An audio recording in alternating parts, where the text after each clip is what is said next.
Simama anatolewa huko.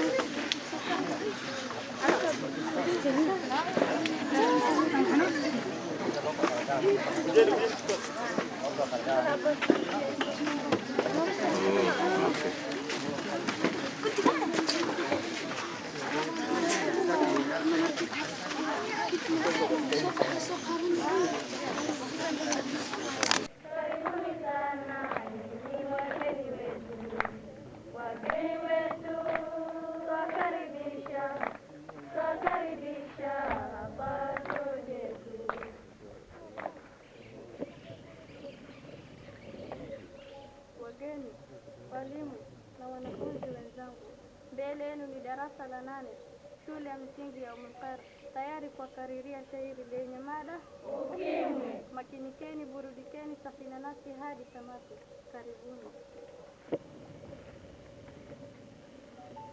Ukimwi ondoka hapa, unatutia mashaka, roho zetu zinapapa, jina lako kutamka. Sote tunakuogopa, nani anayekutaka? Ukimwi wacha kuua, tunayataka maisha. Umeua babu yangu, nyanya, baba, hata mama. Unaua wandugu, waingereza na mama. Umeleta walimwengu, New York na Hiroshima. Ukimwi wacha kuua, tunayataka maisha. Hakuna anayekupenda, ila awe hayawani. Mwenye bomba atashinda, ajichunge maishani. Ama sivyo atakwenda, hadi kule kaburini. Ukimwi wacha kuua, tunayataka maisha. Nyinyi Tanganyika, sasa leo nawaambia, ugonjwa unatibika na kifo hakina dawa.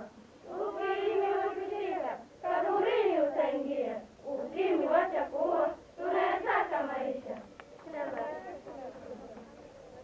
Nachukua fursa hii kualika mwenzangu wa Deputy Director to present Mheshimiwa.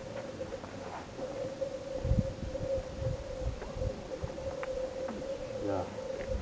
So before I proceed, I want to introduce the guests who are present here, Kutua and the partners who have come to celebrate with us on this auspicious occasion, and who have contributed to a large extent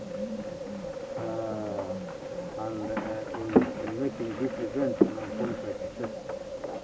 So maybe if I may start from our immediate here, Jamila Gal, Personal Staff Executive, followed by Madam Romana, Director Simaho, Hassan Hussein Maria, County County Medical Lab Scientist, our Director Ibrahim, Rahma Burro is the manager of the Garissa University Health Center. They have also assisted us with the donation. of sanitizer and some so there again we have maybe you can introduce yourself. I'm Adami from WEFCO. Oh, thank you. I'm Buyoburu Bolicha from Department of Children Service. Okay. I'm Hassan Kuruya, Sub-County Italy State Coordinator. Mohammed Omar, Liberty County Coordinator. I'm Ali Abdullah, Sub-County Youth Coordinator, Idara Sub-County. Naito Warioboru, the National Control Council as Regional Coordinator. Mohammed Lole, Sub-County Youth Coordinator, Garissa County. Yeah, thank you very much. Of course, we want to recognize the absence of Islamic Relief. We want to recognize the absence of Islamic Relief, which is a strategic partner and it has been incredibly useful. They have donated some T-shirts. Unfortunately, they are still with the printer. They will come in the fullness of time. They have been extremely useful. I thought they would be here, but unfortunately they are not here.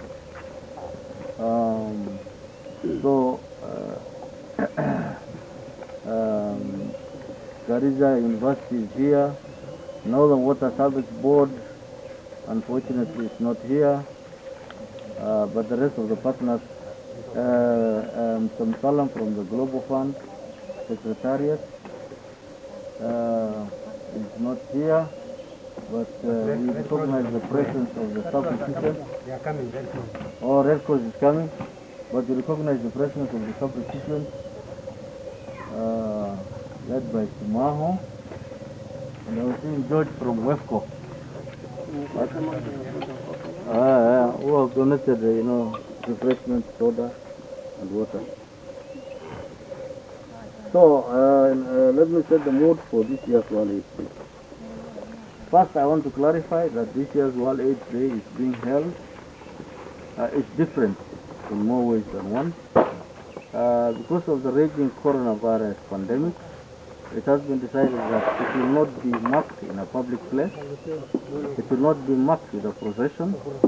It will not be marked with pomp and pageantry. It will not be marked with a lot of music, a lot of choir, and the nature of the celebrations that usually mark World AIDS Day that we are used to. This time we said we will go for a low-key function and want to identify ourselves with the most vulnerable sectors of society. This includes the orphaned children, particularly the orphaned girls.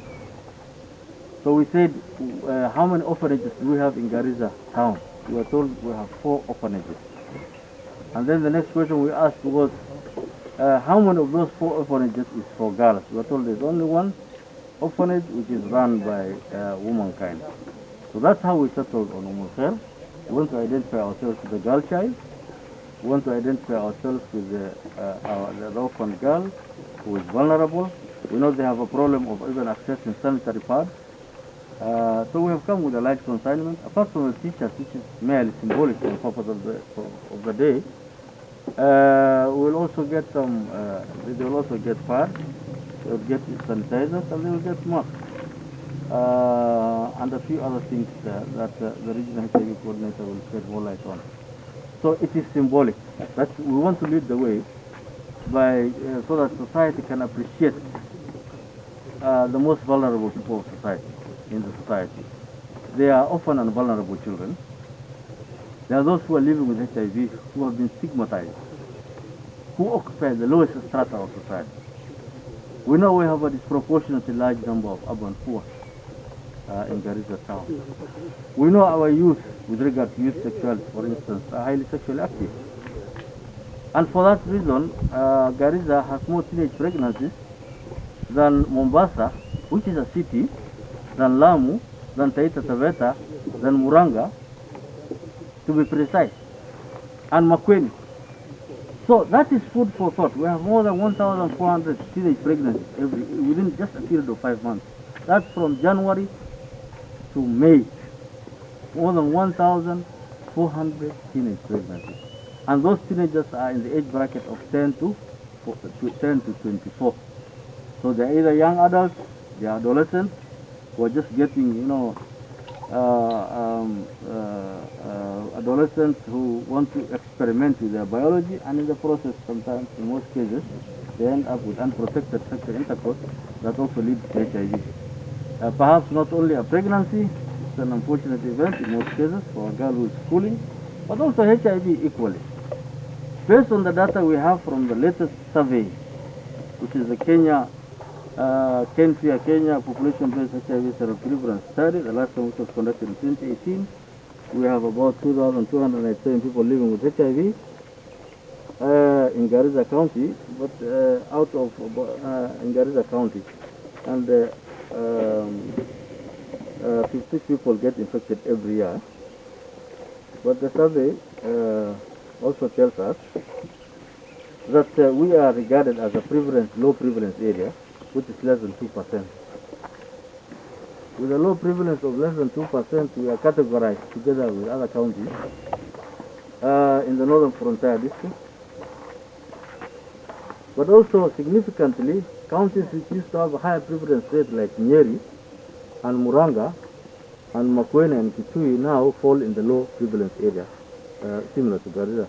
That means they have made remarkable progress in the area of continuum of care, and now they have they're just like Garissa. So if you think you are immune from HIV, or you think you are better than others, there's a lot of food for thought. One thing I've realized is that the youth, wherever they are also, they behave more or less the same because of this. We are saying don't get excited, and practice safe sex if you must have sex. Otherwise, you delay sexual intercourse or sexual relations until you get married. As a Muslim, that is the most honorable thing for a young girl to do. Oyo Makan, umewasikia tu juzi? Your pronunciation, I know it's a Somali word, I'm not Somali. I'm struggling to recognize it. Who is the leader here? I know they made some cut photos one time. These young girls and boys and men who are there, they did great work. And actually, you are ahead of the pack yesterday. First of all, I'd like to thank the organizers for organizing this function. HIV/AIDS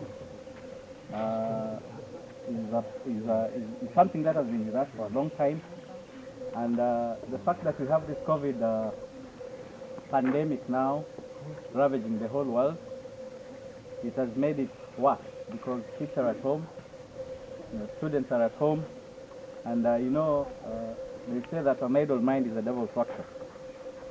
So you find children, like you've seen the other day, that they are being arrested in funny places, doing funny activities. So the COVID-19 has made it a little bit more difficult to manage the issue of HIV. Hospitals are also over-concentrating on COVID and forgetting that there is HIV. So it is good to remember that we have HIV. It is still with us, and I'd like to urge the young people to take precautions, to make sure they get tested, and to abstain from immoral behavior, which might lead you to getting infected with HIV and AIDS. Garissa does not have a very high prevalence, but it does not mean that it's going to be that way. Lifestyles are changing. There are many people coming from other parts of the country and other parts of the world coming here. So we have to take precautions to make sure that we keep the infection rate low. And for those who are infected, it is not the end of the world. We have antiretrovirals that are distributed by the government, and the government continues to do so. And nowadays, there are actually worse diseases that are even worse than HIV and AIDS. Most people with HIV and AIDS nowadays live longer than, we have cancer, which kills people very fast. There is this COVID now that has come. So, but that does not mean that we forget that HIV is there. It's still there, and we have to be very, very careful. As a government, we're still committed to ensuring that treatment is available for HIV and AIDS, the people who are on on ARVs. They continue to receive them, and we still continue to go around the country to make sure through the NSCC and other agencies to ensure that at least people become aware of HIV and AIDS, and they take preventive measures, and for the ones who've been affected, then they can be able to get the necessary treatment. But of course, prevention is better than cure, as we were told from primary school. Prevention is better than cure. So it is good that as young people, we should take precautions to make sure that you do not get affected by AIDS. And almost everybody, they say that if you're not infected, you are affected. Maybe you know a friend, maybe you know a relative, maybe you know a friend of a friend. So it is something that is a worldwide issue, and we must take the necessary precautions. So I'd like to say that we will continue to fight against this particular thing. I was in Multiar a long time ago when they were opening this woman's office with Sophia Binus. And I remember I launched that office. That is about something 12 years ago, something like that. That time I was a deal. So I'm happy to be back here. We continue to support the center. Maliun is a very good friend of mine. We actually identified this as one of the centers to benefit from donations. Last week we were in Farouk. I think you saw it on TV. And we went to Jaribu Primary? Hyuga Girls. We went to Hyuga Girls and also made some donations there. So I also like to thank her. I knew her a long time ago before when she was still young. She started this organization and she had that I've come back and she came back also. And I told her, no, you don't only have to support people down Kenya, you can also come and support people here. And she heeded to my call, and now here she is, she's distributing this, and we are very happy. And as a girl from that community, she deserves a lot of praise, because very few people do that. So, asante sana, na Mungu awabariki. Official handed over the assorted items which were meant to grace the occasion of the day to the institution. This is the head of the institution and the people who are also here. So, wasema sana, asanteni sana all the partners for to grace this occasion. Thank you very much.